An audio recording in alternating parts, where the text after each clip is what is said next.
Nicolette, can you outline a little bit the difference between family farms, traditional family farms, and animal agribusiness or factory farms?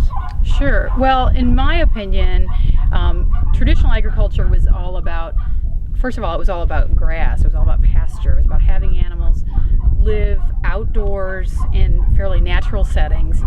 And generally, all species were raised in much smaller groups. And so you might have, for example, a traditional farm might have maybe 50 pigs or even 100 pigs, but you'd never have thousands of pigs on a traditional farm.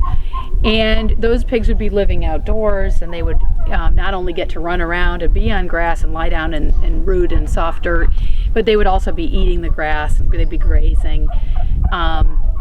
Pigs are omnivores, and they eat all kinds of foods, and they need to eat all kinds of foods, but they love to graze as well, and it's very beneficial to them. So that's the kind of husbandry that you'd have on a traditional farm for a pig. Whereas a modern industrial style pig operation would be a metal building where the pigs would all be continually confined. They would never go outdoors. They would be very crowded, so there's no opportunity for exercise because they're all packed together. It's almost like sardines in a can. And they would never have any fresh air or sunshine. They would never have any grazing, of course.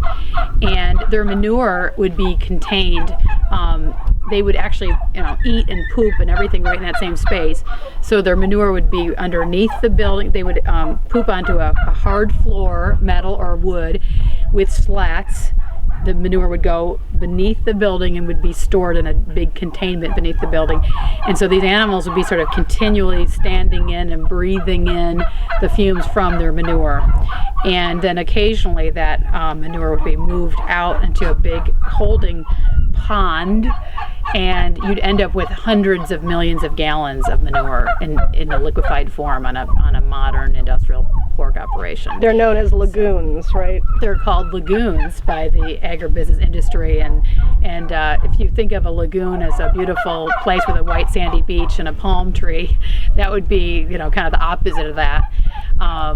But it's a completely different kind of a system. It's one that is it's not about taking care of the land. There's really no connection with the land on an industrial operation, and there's very little connection between the human and the animals, because you have thousands of animals and you have much of it is automated. The feeding and the watering and just about everything is automated, and so there's very little animal husbandry taking place.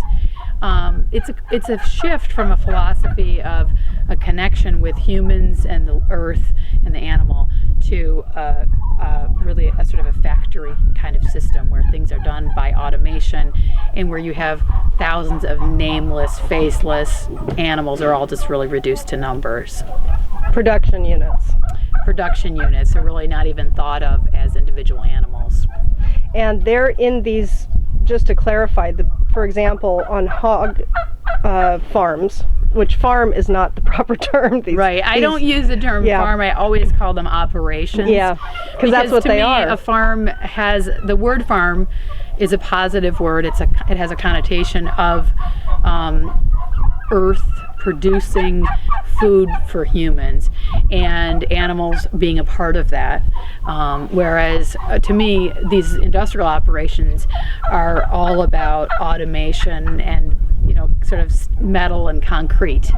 They're not about the earth. They're not about the sort of bounty of what comes from the earth being the source of human food. So it's just a totally different system. And so in these hog industries, for example, the hogs are literally in these confinement systems from birth to death. Is that correct? Right. So they never go outside. They're born.